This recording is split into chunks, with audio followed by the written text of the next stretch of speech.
संघर्ष करना मेरे लिए नई बात नहीं है। भाजपकडून राज्यसभा उमेदवारांची यादी जाहीर करण्यात आली आहे आणि या यादीत एक मोठं नाव नसल्यानं राजकीय वर्तुळात चर्चांना उधाण आलंय।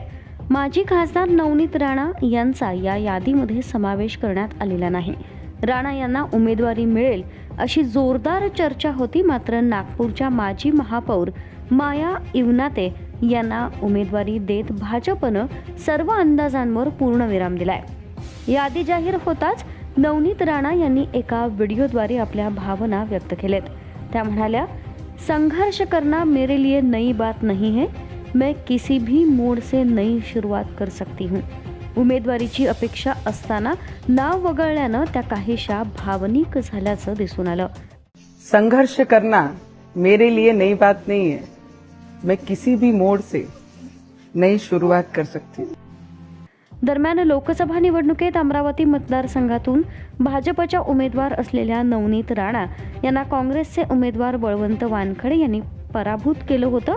लोकसभेत पराभूत झालेल्या उमेदवाराला राज्यसभेची संधी न देण्याचा पक्षातील अनौपचारिक नियम असल्याची चर्चा आहे आणि त्याचाच फटका राणा यांना बसलाय। भाजपच्या जाहीर यादीत माया इवनाते यांच्यासोबत केंद्रीय मंत्री रामदास आठवले, विनोद तावडे आणि रामराव वडकुटे यांनाही उमेदवारी जाहीर करण्यात आली आहे। उमेदवारी देताना आदिवासी, दलित, ओबीसी आणि मराठा अशा जातीय समीकरणांचा समतोल साधण्याचा प्रयत्न भाजपनं केलाय। राज्यसभेच्या या यादीमुळे महाराष्ट्रातील राजकारणात नवं समीकरण तयार होणार का? नवनीत राणा यांची पुढची राजकीय चाल काय असेल? राज्यसभा हुकल्यानंतर त्या आता काही नवा राजकीय निर्णय घेण्याच्या तयारीत आहेत का? याबाबत चर्चांना उधाण आलंय। त्या लवकरच नवी दिशा किंवा नवा निर्णय जाहीर करणार का? याकडे आता सर्वांचं लक्ष लागलंय।